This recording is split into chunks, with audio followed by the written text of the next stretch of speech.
Hello दोस्तों, मैं आकाश का स्वागत करता हूं आप सभी को और एक कमाल के फ्रेश वीडियो में। फिलहाल आज के इस वीडियो में मैं बात करने वाला हूं कि मेरी बीटेक में यानी कि इंजीनियरिंग में कितने सीजीपीए है, फाइनल जो सेमेस्टर का होता है पूरा क्यूमुलेटिव कितने सीजीपीए है। तो चलिए इस वीडियो को शुरू करते हैं। तो दोस्तों बिना डिले का मैं आपको डायरेक्टली बता देता हूं, अगर आपको मेरा बस सीजीपीए जानना है तो सीजीपीए मेरा है 8.78।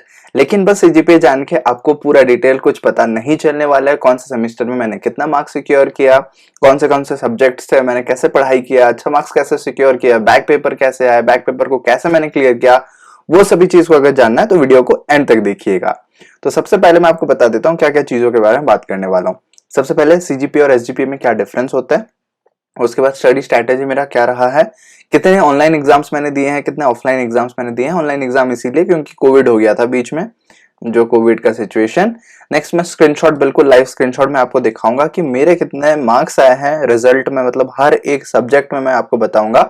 उसके अलावा आप कैसे अच्छा मार्क्स सिक्योर कर सकते हैं एक 10 सीजीपीए स्टूडेंट्स का पूरा सारा स्ट्रेटेजी मैं आपको बताऊंगा। लास्ट में बताऊंगा कि कैसे बैकलॉग, अगर आपका बैक लग जाता है गलती से भी, वो बैकलॉग को कैसे क्लियर कर रहे होंगे। सबसे पहले शुरू करते हैं सीजीपीए वर्सेस एसजीपीए से। तो जनरली अगर आप स्कूल स्टूडेंट हैं या फिर नॉर्मल थोड़ा बहुत ज्ञान है तो आप सीजीपीए के बारे में जानते होंगे कि यार 10 सीजीपीए भाई ने सिक्योर किया है। बट जब आप इंजीनियरिंग में एंटर करते हैं तो आपको एसजीपीए नाम पता चलता है। एसजीपीए क्या होता है, ये चीज इन्फॉर्मेशन जो है बिगिनर्स के लिए, जिनको कुछ नहीं आता, जिनको ऑलरेडी पता है आप थोड़ा सा स्किप कर सकते हो। तो सीजीपीए और एसजीपीए में मेन डिफरेंस ये है कि सीजीपीए होता है सेमेस्टर ग्रेड पॉइंट एवरेज, यानी कि हर एक सेमेस्टर में आपके जितने ग्रेड पॉइंट आते हैं वो आपको दिखाता है सेमेस्टर पर्टिकुलर वो सेमेस्टर में। और 8 सेमेस्टर्स होते हैं, आपको पता है। जैसे नहीं पता है तो बता देता हूँ, बीटेक 4 साल का होता है। एक साल को 2 पार्ट में डिवाइड किया जाता है, 6-6 महीने का पार्ट होता है, एक सेमेस्टर सेकंड सेमेस्टर। तो ऐसे करके 4 साल को अगर 2-2 पार्ट में डिवाइड करेंगे 8 सेमेस्टर्स बन जाएंगे, तो 6-6 महीने का एक सेमेस्टर होता है। 6 से कम ही होता है जनरली, समर वेकेशन वगैरह एक्सक्लूड करके। तो इसीलिए आपको अराउंड 6 महीना बोल सकते हैं अप्रोक्सीमेटली। तो 6 महीने का एक पीरियड होता है जिसको एक सेमेस्टर बोलते हैं। तो 8 सेमेस्टर होता है, ऐसे 8 एसजीपीए आपको मिलेंगे। तो आपको मैं बताना चाहूंगा अभी सीजीपीए, सीजीपीए मतलब cumulative grade point average. Total आप उस सेमेस्टर तक पिछले जितने भी एसजीपीए हैं सभी का एवरेज निकालोगे तो कितना आ जाएगा, उसको बोलेंगे हम लोग सीजीपीए। इतना क्लियर हो गया, चलो आगे बढ़ते हैं। ये मेरा रिजल्ट है, बिल्कुल 68 पेपर्स मैंने अपीयर किए हैं, सारे क्लियर हो चुके हैं, यानी कि फिलहाल अभी कोई बैक नहीं है। डिग्री मैं हासिल कर चुका हूँ। नॉट क्लियर 0 यानी कि कोई भी बैक नहीं है। 75 to 100% 5 सब्जेक्ट यानी कि लास्ट सेमेस्टर में जो थे वो सभी में 100% के आसपास अटेंडेंस है मेरा। तो ये 68 जो दिखा रहा है, ये जो 68 है, व्हाट दिस काउंट मींस, 68 यानी कि फर्स्ट सेमेस्टर से लेकर 8 सेमेस्टर तक कितने मेरे लैब्स रहे, कितने मेरे थ्योरी पेपर्स रहे, सभी को अगर मिलाएंगे तो 68 पेपर्स टोटल बन रहे हैं। उसके अलावा मेरे पहले सेमेस्टर का एसजीपीए बहुत मायने रखता है, क्योंकि पहला सेमेस्टर जो होता है वहां पे आप क्लास 12th कंप्लीट करके फ्रेश आते हो इंजीनियरिंग करने के लिए। तो बहुत सडन एक शिफ्ट होता है। जैसे आप स्कूल में क्या करते हो, 10th के बाद एक शिफ्ट होता है, 11th 12th में आप बहुत ज्यादा पढ़ाई करते हो, क्योंकि एग्जाम्पल के तौर पे 10th पे आपका साइंस नाम का एक सब्जेक्ट होता है, बट 11th में जब आ जाते हो वही साइंस डिवाइड हो जाता है 4 पार्ट्स में, फिजिक्स केमिस्ट्री, 3 पार्ट्स में, फिजिक्स केमिस्ट्री और बायोलॉजी।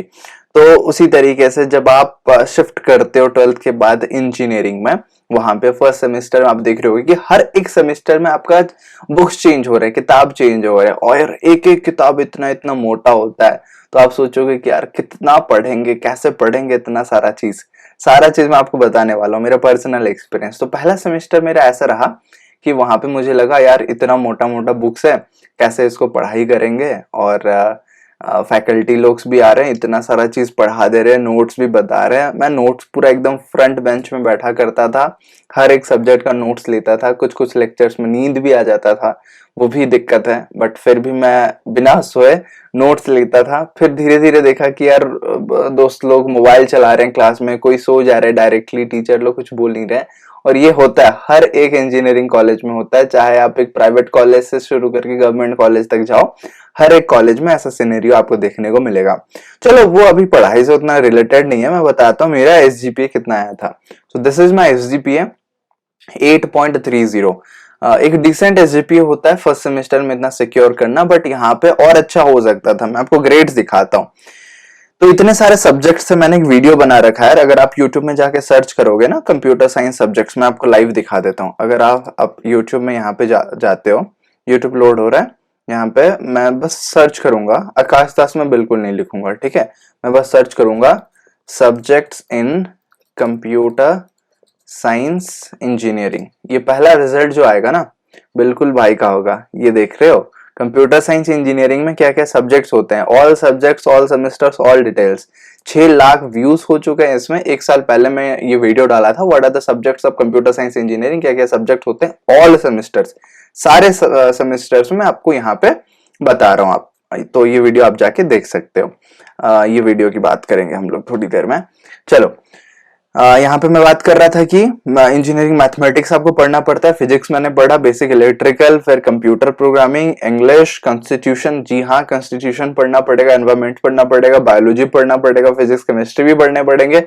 ये सब चीज होता है यार, आपको थोड़ा सा सहना पड़ेगा ये सब चीजें। लैब की बात करें तो ये सारे लैब हैं, बट ग्रेड की अगर बात करें यार, क्रेडिट वगैरह सिस्टम अलग होता है, किसी और एक वीडियो में आपको समझा दूंगा। ये सी ग्रेड आ गया मेरा फिजिक्स में, डी ग्रेड आ गया इलेक्ट्रिकल में, बेसिक इलेक्ट्रिकल में, और सी ग्रेड आ गया कॉन्स्टिट्यूशन में। भले कॉन्स्टिट्यूशन यहाँ पे 0 क्रेडिट है तो फिर कोई मैटर नहीं करता, उसमें बस पासिंग मार्क्स चाहिए, बट यहाँ पे जो 3 और 2 क्रेडिट है ना, यहाँ पे सी और डी आ गया यार। इतना कम क्यों आ गया? आप लोग सोच रहे होगे मैथमेटिक्स में ए है, यानी कि ए टॉप में नहीं होता, सबसे टॉप में ओ होता है, तो ओ मेरा कंप्यूटर प्रोग्रामिंग में आ गया। ओ के बाद आपका ई होता है, और लैब में देखो सारे में मेरा ओ आ गया है। ओ के बाद ई होता है, ई के बाद ए होता है, फिर बी सी डी, मतलब डी तक अगर चला गया, कितना खराब परफॉर्मेंस रहा होगा मेरा। तो बेसिक इलेक्ट्रिकल में क्या हो गया यार, मैं सोचा था कंप्यूटर साइंस इंजीनियरिंग में लेके आया हूँ, बट यहाँ पे मुझे इतना सारा चीज पढ़ना पड़ रहा है। इलेक्ट्रिकल में सर्किट वगैरह होता है, फिजिक्स रिलेटेड चीजें होता है। फिजिक्स मेरा वैसे भी 11-12 में बहुत वीक था, तो यहाँ पे मेरा बहुत गलती हो गया। मिड सेमेस्टर की जो बात करते हैं, सेमेस्टर में भी 2 एग्जाम्स होते हैं, एक मिड सेमेस्टर जिसको इंटरनल बोलते हैं, और एक एंड सेमेस्टर, एंड सेम बोलते हैं। तो मिड सेम में मेरा इलेक्ट्रिकल में आया था 9 marks out of 25, that is the first exam जिसमें मेरे सिंगल डिजिट मार्क्स है। उसके बाद और एक सब्जेक्ट है जिसमें मेरे 6 मार्क्स आए, वो आपको मैं बताऊंगा, 3rd सेमेस्टर में था। इसके अलावा और कभी सिंगल डिजिट मार्क्स नहीं आए हैं मेरे एंटायर बीटेक में, मिड सेमेस्टर या फिर एंड सेमेस्टर की बात करूं तो। इलेक्ट्रिकल मेरे लिए बहुत टफ हो गया, उसके साथ फिजिक्स भी बहुत टफ हो गया, बट सबसे टफ जो सिचुएशन हो गया that is chicken pox. First semester एकदम खत्म होने ही वाला था, दिसंबर के महीने में एंडसेम चल रहा था, उस टाइम पे मुझे हो गया चिकन पॉक्स। और चिकन पॉक्स में आपको पता है पूरे शरीर में एकदम घाव जैसा हो जाता है, पिंपल का बड़ा फॉर्म एकदम, और बहुत दर्द करता है। उसमें मैं 3 एग्जाम्स दे चुका था, बट मैं मैथ्स एग्जाम भी दे दिया, मतलब बहुत बीमार हो चुका था, टेम्परेचर बढ़ गया था बॉडी का, और वैसे में जाके मैं एग्जाम दे दिया। मुझे अच्छा नहीं लग रहा था, मुझे अंदर भी लग रहा था कि यार कहीं मैं बहाना तो नहीं कर रहा हूँ, बट मैंने पढ़ रखा था मैथ्स अच्छा खासा। मैथ्स वैसे भी मेरा फेवरेट सब्जेक्ट है, आपको रील्स वगैरह से पता चल चुका होगा, शॉर्ट्स वगैरह से, यूट्यूब शॉर्ट्स। तो उसके अगले एग्जाम में और दे नहीं पाया, 3 एग्जाम्स दे चुका था और 3 एग्जाम्स बचे हुए थे। कौन से एग्जाम्स वापस मैं आपको दिखा देता हूँ। फिजिक्स एग्जाम था, बेसिक इलेक्ट्रिकल एग्जाम था, और कॉन्स्टिट्यूशन एग्जाम था। ये 3 एग्जाम मेरे बचे हुए थे। तो मैं यार सोचा कि अब कैसे करेंगे, एंड सेमेस्टर एग्जाम में नहीं दूंगा तो फिर वापस मुझे देना पड़ेगा, बट मैं देने के हालत में नहीं था। पापा फिर और भाई मिलके गए कॉलेज और मुझे घर ले आए। तो वहां पे मम्मी ने पूरा केयर लिया, और वापस जाके मैं 1 महीने बाद ठीक हुआ। और इतने दिनों में क्या हो गया ना, मैं सोचा कि यार अब मेरा एग्जाम में बैक लग गया, मुझे अब सप्लीमेंट्री देना पड़ेगा। जी हाँ, मेरा उसमें बैक लग गया। सप्लीमेंट्री में जैसे दिया ना, उसमें से हाँ कितने सब्जेक्ट में बैक लग गया, 3 सब्जेक्ट में बैक लग गया, बट ये बैक नहीं बोलेंगे, मैं ये 3 सब्जेक्ट में एब्सेंट हो गया। एब्सेंट होने की वजह से मुझे दोबारा देना पड़ा ये 3 सब्जेक्ट का एग्जाम। तो दोबारा मैंने दिया 6 महीने बाद शायद, जब सप्लीमेंट्री होता है। और सप्लीमेंट्री में ना मेरे 2 सब्जेक्ट्स क्लियर हो गए, इलेक्ट्रिकल जिसमें डी ग्रेड आया है, और कॉन्स्टिट्यूशन 0 क्रेडिट है, वो मेरा क्लियर हो गया, पास हो गया मैं। बट फिजिक्स ने मुझे रोक दिया यार, फिजिक्स ने बहुत सताया, सीरियसली मैं बता रहा हूँ, फिजिक्स ने मैं बहुत सताया। 3 बार लगभग मैंने एग्जाम दिया, तब जाके मैं पास हुआ फिजिक्स। जिस वजह से मैंने वीडियो बनाया था कि यार हाउ टू पास और how to clear back paper in engineering. Physics से मुझे बहुत लर्निंग मिला, लेकिन एट द सेम टाइम मुझे फिजिक्स ने बहुत सताया। और वहां से मुझे पता चल गया कि यार इंजीनियरिंग में कुछ भी हो जाए, किसी भी सब्जेक्ट में आगे चल के मुझे और बैक पेपर बिल्कुल नहीं रखना है, चाहे कुछ भी हो जाए, बैक पेपर मुझे रखना ही नहीं है। तो फिर मैं ऐसे पढ़ाई करता था एटलीस्ट मैं पास हो जाऊं। वैसे करते करते अच्छे मार्क्स सिक्योर हो गए आगे चल के, बट बैक पेपर और किसी में नहीं रहा। फिजिक्स लगभग मुझे याद है मैं सेकेंड ईयर में था, फर्स्ट ईयर के साथ बैठ के मैं फिजिक्स का एग्जाम दिया हूँ। फर्स्ट ईयर से हेल्प लेके मैं फिजिक्स का एग्जाम दिया हूँ। और स्पेशल मुझे एक टीचर भी मिले थे कॉलेज में, मेरे कॉलेज के जो डीन सर है वो बात कर लिए थे फिजिक्स प्रोफेसर से, वो मुझे अलग से कोचिंग भी देते थे। कोचिंग मतलब टाइम निकाल के मुझे पढ़ा दिया करते थे, तब जाके मेरा बैक पेपर क्लियर हुआ। Thanks to all of them जो मेरे फिजिक्स पेपर को क्लियर करने के लिए मदद किए हैं। अब मैं बताता हूँ सेकंड सेमेस्टर के बारे में थोड़ा सा। सेकंड सेमेस्टर में अच्छा गया, 8.81 यहाँ पे आ गया। और अभी देखो क्यूमुलेटिव ग्रेड पॉइंट एवरेज यानी कि सीजीपीए अभी एवरेज हो गया दोनों सेमेस्टर का 8.53 हो गया। अगर आप निकालेंगे एवरेज तो इसी के आसपास आ रहा होगा। पहले में हमारा कितना आ गया था 8.30, अभी काउंट करते हैं कैलकुलेट, 8.30 प्लस कितना आ गया 8.81, हाँ, और इसको अभी हम लोग ब्रैकेट देके डिवाइड कर लेते हैं 2 से, तो 8.55, हाँ तो 8.53 के आसपास आ जा रहा है 8.53। वो मेरा बैग था ना तो वो क्लियर होते होते टाइम लग गया, जिसके वजह से सेकंड सेमेस्टर का रिजल्ट आ चुका था और सीजीपीए मेरा 7 पॉइंट में चला गया था।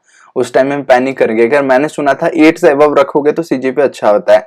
एट द सेम टाइम अभी आप यहाँ तक अगर सुन रहे हो तो एक पॉइंट आप लोग पूछते हो कि सर हमें ना कितना सीजीपीए मेंटेन करना चाहिए इंजीनियरिंग में, तो मेरे तरफ से सजेशन ये रहेगा कि 8.5 से आप ओवरऑल सीजीपीए मेंटेन करो, 8 से ज्यादा रखने की कोशिश करो, बट हाँ एक सेफ साइड के लिए 8.5 से मेंटेन रखने की कोशिश करो। उससे क्या होगा, कोई भी कंपनी से अगर प्लेसमेंट के लिए आएंगे तो वहां पे आपको कोई दिक्कत नहीं हो रहा होगा। समझ में आ गई बात मेरी? तो 8.81 हो गया और यहाँ पे अच्छे ग्रेड्स आ गया। एक लैब केमिस्ट्री लैब में ई आ गया, वरना बाकी सब लैब में ओ आ गया। डीएस है डेटा स्ट्रक्चर एंड एल्गोरिथम्स, वहां पे ओ आ गया। मैथमेटिक्स में ई आ गया, मैथमेटिक्स 1 में ए आया था बट इसमें ई आ गया, और ये दोनों में बी आ गया, केमिस्ट्री और इलेक्ट्रॉनिक्स में। ये वैसे भी मेरे इंटरेस्ट का सब्जेक्ट्स नहीं था, बस मुझे अपीयर करना था क्योंकि मैंडेटरी सब्जेक्ट थे और 2 क्रेडिट थे, तो वो मैं देके जैसे जैसे पास हो गया। और एनवायरनमेंट की बात करें तो ये एक 0 क्रेडिट का मैंडेटरी सब्जेक्ट है और उसमें ए ग्रेड मेरा आ गया। अब बात करते हैं यार स्टडी स्ट्रैटेजी की, मैं कैसे पढ़ाई करता था। पहले 2 सेमेस्टर में ऐसा था कि मुझे यार बस पढ़ाई करना है, बहुत अच्छा मार्क्स लाना है, 9 मुझे टारगेट करना है, 9 से ज्यादा लाऊंगा करूंगा। बट उससे मुझे पता चला कि यार आपका overall as a person development नहीं हो रहा है। एज ए पर्सन अगर आप ग्रो करना चाहते हो तो आपको स्किल्स पे काम करना पड़ेगा, टाइम मैनेजमेंट सीखना पड़ेगा, एक पर्सनैलिटी बिल्ड करना पड़ेगा, कम्युनिकेशन स्किल्स सीखना पड़ेगा। तो वो कैसे हो पाएगा, तो मैंने सोचा कि यार मैं दोस्तों से हेल्प लेता हूँ। बाकी टाइम में चीजों पे अपने पे काम करता था, और जब एग्जाम्स के टाइम आता था तो मैं दोस्तों से हेल्प लेता था। जो टॉपर्स फ्रेंड होते हैं ना, उनको ऑलरेडी बहुत चीज अच्छे से पता है, तो उनके पास आप जाके चीजों को पूछ सकते हो, सीख सकते हो। तो मैं भी बिल्कुल करता था एग्जाम टाइम में। मैं आपको अभी ये जो वीडियो दिखा रहा हूँ ना, तो ये वीडियो मेरा ही व्हाइट बोर्ड है, अभी मेरे बगल में यहाँ पे रखा हुआ है, आप लोग यहाँ पे देख सकते हो। This is the white board. मैंने अभी कुछ वीडियो का आइडिया जो आता है इसमें मैं लिख लेता हूँ। This is the white board which was used for teaching. मेरे एक खास दोस्त ने इसको यूज किया था हॉस्टल में पढ़ाने के लिए।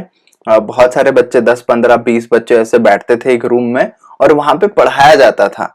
पढ़ाना इन द सेंस कि जो इम्पोर्टेंट टॉपिक्स है, जो इम्पोर्टेंट क्वेश्चन पैटर्न्स है, उसको एक्सप्लेन करके वो समझाता था और हम लोग उसको देख के आराम से आसानी से समझते थे और चीजों को सीखते थे।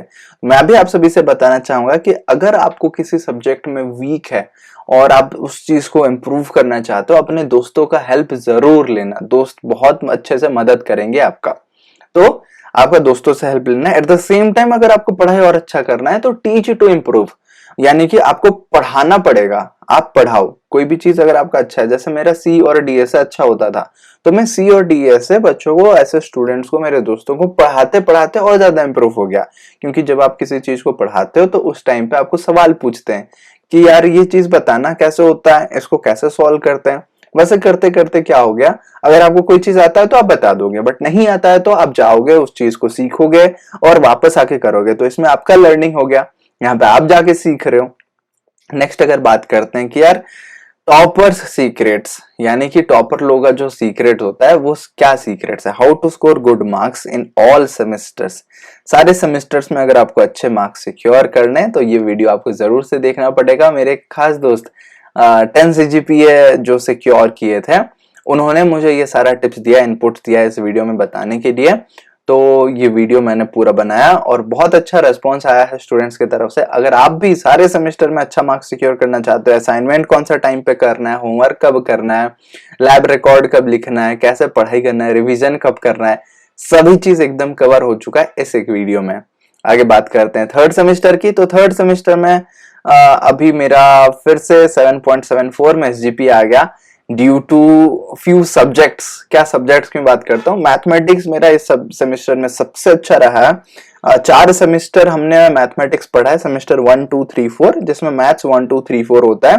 बट मैथ्स 3 के जो टीचर थे मुझे बहुत अच्छा लगा वो जिस तरीके से मुझे पढ़ाए, और उसके बाद जाके मैं मैथ्स भी पढ़ाना शुरू कर दिया था मेरे फ्रेंड्स लोगों को, इतना अच्छा लगा था। बट डिस्क्रीट मैथमेटिक्स मेरा B ग्रेड आ गया यहाँ पे।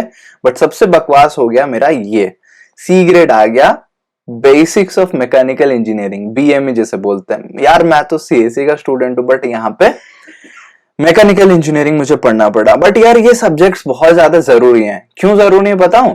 अगर आप जाके ना आगे किसी फील्ड में ऐसे काम करते हो जहां पे जैसे बायोलॉजी का एग्जांपल लेते हैं, फिजिक्स का एग्जांपल लेते हैं, तो रियल लाइफ में इसका इम्प्लीमेंटेशन होता है, और उसको अगर आपको ऑटोमेट करना है, प्रोग्रामिंग लिखना है, कोडिंग लिखना है, तो आपको ये चीजें पता होना पड़ेगा ना।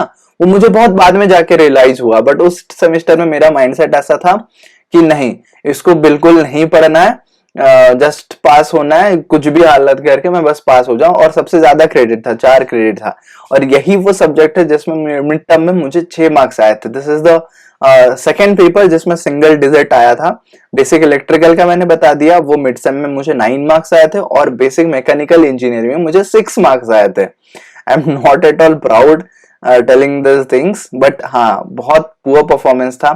और क्लास में काफी अच्छा सिक्योर किए थे बच्चे, जिन लोगों से कोई एक्सपेक्टेशन ही नहीं था, वो 20 के प्लस मार्क्स सिक्योर किए थे, 15 प्लस मार्क्स सिक्योर किए थे आउट ऑफ 25। हाँ ये आउट ऑफ 25 है। मिड सेमेस्टर था, एंड सेम में भी वही जस्ट पास के अराउंड हुआ, इसीलिए मुझे C ग्रेड यहाँ पे मिला। अगर ये सेम चीज E ग्रेड या फिर A ग्रेड हो जाता तो बहुत ज्यादा डिफरेंस आ जाता मेरे सेमेस्टर ग्रेड पॉइंट एवरेज में, SGPA में। बट CGPA फिर वापस डाउन हो गया, वहां पे हमारा 8.53 था और अभी 8.22 में कन्वर्ट हो गया। मैं सोचा कि यार अब कैसे इंप्रूव करेंगे। फिर हो गया हमारा ऑनलाइन एग्जाम शुरू। ऑनलाइन एग्जाम में आपको पता ही है, खुल के मैं बताना चाहूंगा कि काफी बच्चे चीटिंग करते हैं। काफी बच्चे क्या, हर कोई चीटिंग करता है। और चीटिंग इन द सेंस कि आपको PDF मिलता है और आप PDF से आंसर ढूंढ के लिखते हो, क्वेश्चन पेपर आता है, कैमरा ऑन रहता है, फिर भी ये सब चीज हो जाता है, ये सभी को पता है। थोड़ा सा फॉर्मेलिटी काइंड ऑफ चीज हो गया। बट यार यहाँ पे एक डीमेरिट ये रहा कि जो कोर सब्जेक्ट्स है ना वो पढ़ने का मौका नहीं मिला। कोर सब्जेक्ट्स यानी कि जैसे ऑपरेटिंग सिस्टम हो गया, डेटाबेस मैनेजमेंट सिस्टम हो गया, कंप्यूटर नेटवर्क्स हो गया, कंप्यूटर ऑर्गेनाइजेशन एंड आर्किटेक्चर हो गया, ये 3-4 सब्जेक्ट्स जो है ना कंप्यूटर साइंस के एकदम कोर सब्जेक्ट्स बनाते हैं। और यही सब्जेक्ट से जनरली आपको फ्यूचर में जो प्लेसमेंट्स होगा वहां पे इंटरव्यू में क्वेश्चंस पूछे जाते हैं। तो मैं मिस किया ये चीजों को सीखना, बट कोई बात नहीं, CGPA इससे इम्प्रूव हो गया। मैं आपको दिखाता हूँ सेमेस्टर 4 का 8.82 आ गया। इसमें आधा हमने मिड सेम तक ऑफलाइन एग्जाम दिया था, और फिर बाकी सब ऑनलाइन हो गया।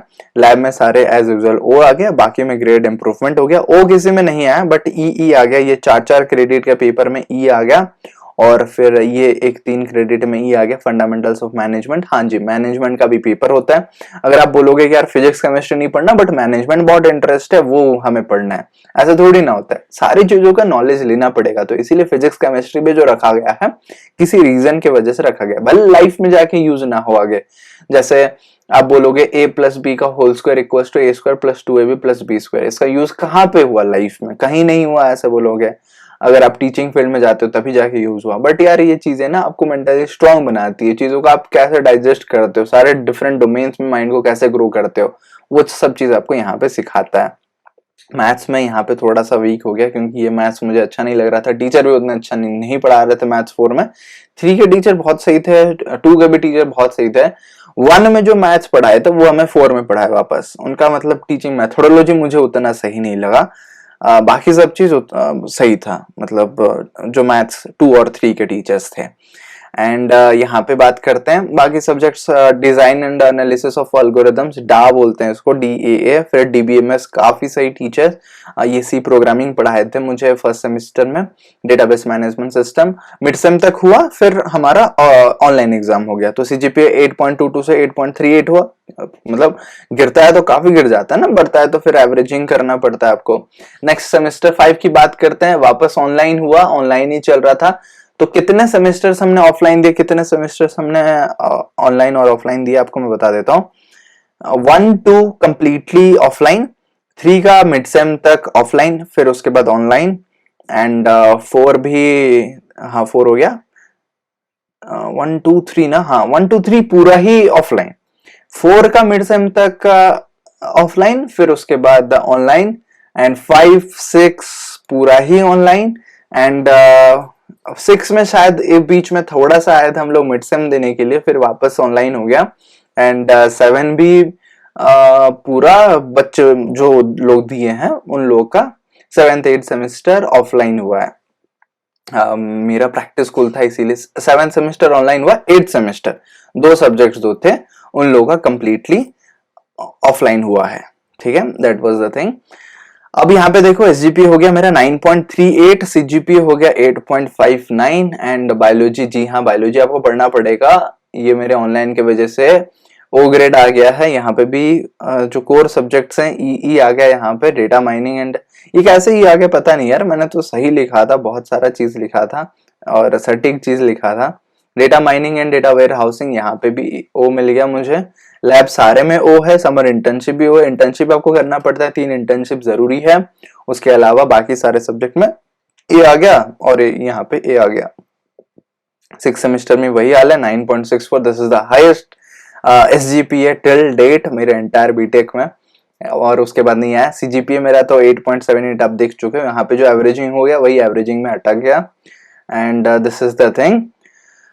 सब्जेक्ट्स की बात करें, इसमें मैंने मिड सेम भी दिया था, मिड सेम में काफी अच्छा किया था मैंने।